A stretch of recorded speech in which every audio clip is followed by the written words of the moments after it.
escravidão, história de uma nação, muita exploração dos nossos irmãos. Nem navio negreiro, senzala o cativeiro, acabou com o nosso orgulho afro-brasileiro. Story Blacks, Story Panthers, muitas vezes a história de nós negros foi tratada como se fosse um capítulo à margem na história do Brasil. Mas a real é que nós somos uma parte fundamental para a história do país. Mas agora é hora da gente lembrar.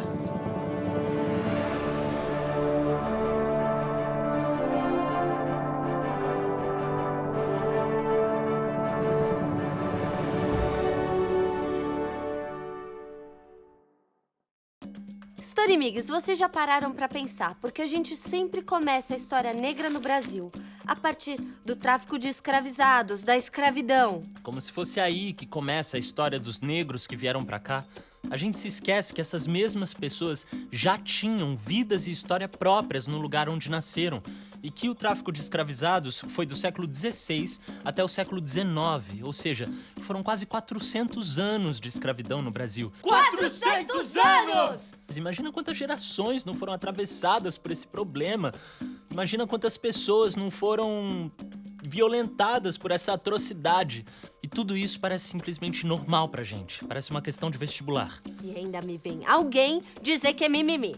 Eu acho que pra gente elaborar esse assunto, a gente devia dar uma olhada naquele show que você deu quando o Chico Rei veio aqui. Você achou? Eu achei que você mandou muito. Tanto mesmo? é que a gente vai repetir. É? Massa.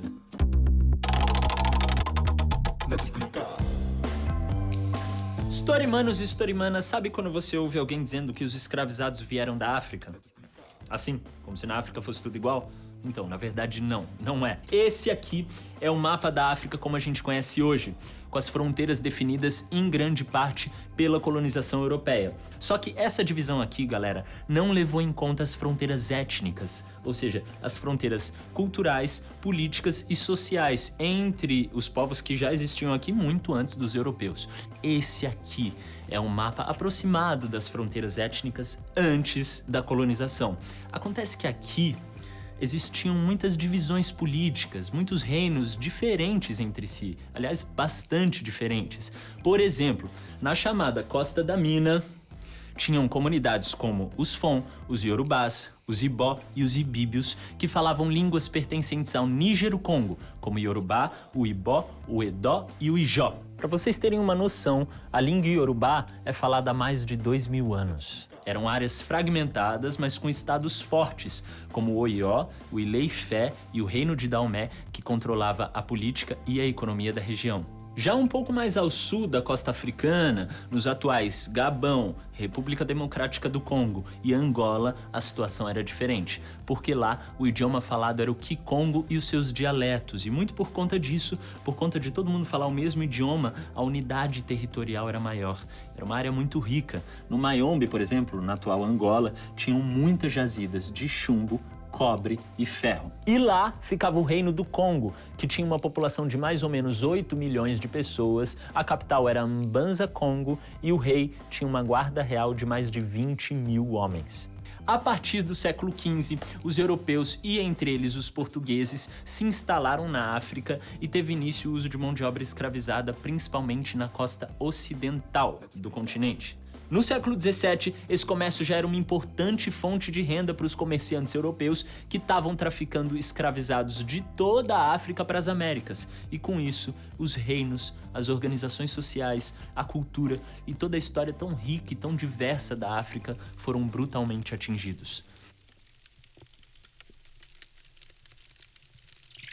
Storyparsas, pra quem não sabe, teve até rei escravizado no Brasil. O Galanga, mais conhecido como Chico Rei, que foi um rei africano trazido pra cá como escravizado. E pouca gente conhece a história do cara. Tem até quem diz que ele nem existiu. Chega aí, Chico Rei! Chico, e essa história de que tem gente que diz que você não existiu? Não, Chico, calma. O que ela tá querendo dizer é que não tem muitos documentos que falem sobre você. Os portugueses tentam apagar tudo sobre nós, mas as histórias não chegaram até vocês? Bom, a gente tem alguns relatos orais e tal, mas... Isso não basta? Exatamente, Chico Rei. Exatamente. A gente não pode aprender história só lendo o que tá nos livros, deixando de lado os relatos orais. Aqui no Brasil, o que houve foi um apagamento da história dos negros. Muitos documentos dos escravizados foram queimados e nomes genéricos eram adotados, ignorando o local de nascimento e grupo étnico. Até hoje, muitos de nós, descendentes de africanos, não sabemos de onde nossos antepassados vieram. Então, você imagina aquilo, a Alefanhane, o Kiko Tanaka, o Luvisoto, que sabem exatamente de onde os seus antepassados, os avós, os tataravós, os bisavós vieram. Imagina só não ter a menor ideia. Pois é, galera, pessoas arrancadas de suas vidas para terminar seus dias como escravizados longe das suas famílias. E ainda tem gente que diz que a escravidão aqui no Brasil foi mais tranquila, mas se engana quem pensa que não teve resistência. Nós lutamos e lutamos muito. E tinham várias formas de resistência, né? Várias formas. Eu vou dar alguns exemplos para vocês. Sabotagem de engenho, desobediência, fuga, envenenamento dos senhores e a mais importante e ostensiva de todas, que foram os quilombos. Palmares, nossa pequena Angola, na Angola Janga. Também tiveram diversas revoltas pelo país de escravizados e ex-escravizados. Uma delas que a gente viu nessa temporada é a revolta dos malês. Malês, galera, é como os negros muçulmanos escravizados na Bahia, que liam e escreviam em árabe, eram chamados. Além disso, os caras influenciaram bastante a nossa cultura. Se liga aí! A gente se reúne pro aprendizado, mas também sabemos celebrar. Festinha!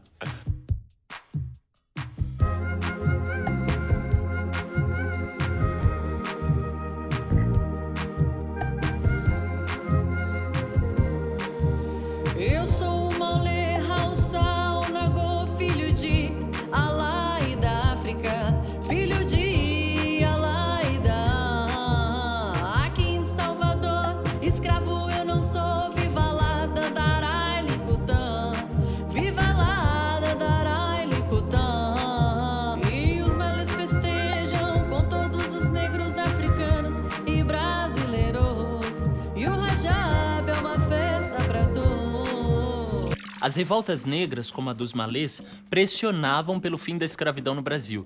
E esses movimentos se tornaram cada vez mais frequentes no nosso país. Isso me lembra o nosso querido Luiz Gama. Luiz Gama, autodidata, abolicionista, advogado, jornalista e também autor de várias poesias. Ele esteve aqui na nossa primeira temporada. Aliás, vamos ver com ele como no século XIX a escravidão começava a chegar no seu fim. Bora! Chega mais, Luiz! Nos Estados Unidos estava rolando a Guerra da Secessão. No norte, os abolicionistas. No sul, os escravistas. Como isso influenciou o movimento abolicionista aqui no Brasil? Os ideais de liberdade individual e igualitarismo trazidos dos Estados Unidos escancaravam a contradição da escravidão no Brasil. Afinal, todos nascemos iguais. Como pode alguém escravizar algum igual? Com isso, nós começamos a articular um movimento republicano por aqui. Mas já estamos em 1880 e nada da escravidão acabar. Mas, mesmo com tanta pressão, só em 1888 a escravidão no Brasil teve fim. Só que, como dizem alguns historiadores nossos, a Lei Áurea por aqui foi bastante preguiçosa, né? Exatamente. Storymigs, vocês já pararam pra pensar em como foi o dia seguinte à abolição da escravidão?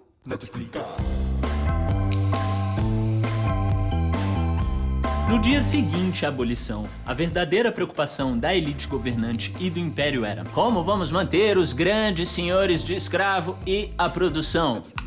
Sim, porque ninguém, tirando alguns caras assim mais pra frentex, pensou na grande quantidade de pessoas sem emprego que precisaria sobreviver, né? Pra vocês terem uma noção, tem histórias de pessoas que foram libertadas da escravidão nas fazendas e que foram abandonadas nas estradas, sem ter o que comer, sem ter pra onde ir, sem nada. Mas teve gente que se ajudou. Como? A gente se reunia, formava grupos, muitas vezes por sua ascendência africana, nossas nações africanas. Nações? Sim. Ao contrário do que a escravidão nos fez pensar, muitos negros vieram de verdadeiras nações africanas. Eram reis, rainhas. Se dividiam entre nagôs, iorubás, malês, da costa de Minas. Com o fim da escravidão, não acabaram as dificuldades dos negros na sociedade. Não houve um projeto para reduzir a desigualdade social, para combater o racismo ou para garantir uma vida digna à população negra. E vocês acham que isso influenciou na formação das favelas, na desigualdade social, na divisão entre brancos ricos e negros pobres, no difícil acesso da população negra à universidade, na criminalização da pobreza, no encarceramento em massa da população preta, no racismo? Imagina! É difícil saber, né, Neto? Imagina, com certeza muito difícil, muito difícil. A gente tem convicção, mas não tem evidências. Pois é. Nos anos 30, na era Vargas, a mestiçagem começou a ser publicizada como algo positivo, como nas marcas registradas no Brasil, junto com imagens do samba e do carnaval. Ao mesmo tempo, o movimento negro se fortalecia cada vez mais e a gente teve a criação da Frente Negra e do Teatro Experimental do Negro. Nos anos 40, o movimento aprofunda sua articulação e em 1951 é promulgada a Lei Afonso Arinos. A máquina do tempo adverte. Criada em 1951, a Lei Afonso Arinos proíbe qualquer ato de discriminação racial no Brasil. Isso mesmo, bebê. Racismo é crime. Só que aí veio a ditadura militar e qualquer articulação política civil é vista com maus olhos e não foi diferente com o movimento negro. Mas nos anos 70, o movimento ressurge. Nomes da militância negra dos Estados Unidos, como os Panteras Negras, Malcolm X e Martin Luther King, também servem de referência pra gente. Em 1974, foi criado o Ileaê, Bloco de Negros e Negras do Carnaval da Bahia. E em 78, o MNU, movimento liderado pelos negros com formação universitária. Esses caras fizeram barulho ao organizar um ato com mais de 2.000 pessoas em frente às escadarias do Teatro Municipal de São Paulo. Uma das principais reivindicações do grupo era o fim da violência policial contra os negros. Aliás, a ditadura militar acabou há bastante tempo, mas os negros continuam sendo os maiores alvos da violência policial. Os decretos racistas não existem mais, mas ainda assim, 64% da população presa no Brasil é preta. Pois é, historimanos, a vida para a população preta nunca foi fácil e continua não sendo. Mas a nossa história é de luta. Mulheres negras incríveis fizeram história nesse país. Como Antonieta de Barros, a primeira mulher negra eleita deputada em 1934. Vocês lembram dela? E a Carolina de Jesus, autora do Quarto de Despejo, que vivenciou a ditadura militar e teve seu livro boicotado pelo regime. A vida é igual a um livro. Só depois de ter lido é que sabemos o que encerra. E nós, quando estamos no fim da vida, é que sabemos como a nossa vida decorreu. A minha até aqui tem sido preta. Preta é minha pele. Preto é o lugar onde eu moro. Vamos ver o que a Luzia tem a dizer sobre o assunto? Bora!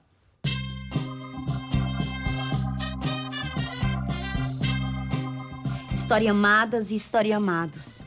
A história do nosso país é marcada por um apagamento simbólico das lideranças negras. Há poucos registros sobre elas na nossa história oficial. Mulheres fundamentais do século XX também são pouco conhecidas. Você conhece, por exemplo, a história de Ruth de Souza, atriz, cofundadora do Teatro Experimental do Negro e primeira atriz negra a subir no palco do Teatro Municipal do Rio de Janeiro? Por que será que ouvimos tão pouco sobre essa mulher incrível?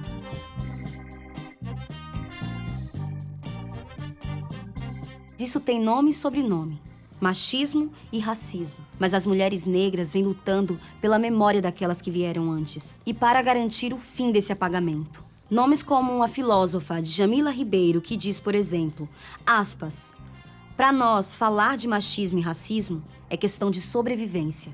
O fato é, Story Lovers, que tá cheio de mulher negra arrasando o quarteirão e mudando a nossa história. Busquem conhecê-las, apoiá-las e divulgá-las. Story Blacks, Story Panthers, a história do meu povo é uma história de dor, mas também de muita resistência. E é como a Luzia disse, para lutar contra o apagamento histórico, a gente precisa resistir e muito. É isso aí, Story Amigos. Não se esqueçam de curtir e compartilhar todos os vídeos dessa e da outra temporada, porque é muito legal que cada vez mais gente se interesse por história, pela nossa história. E até a próxima. Tchau! Até a próxima, tchau!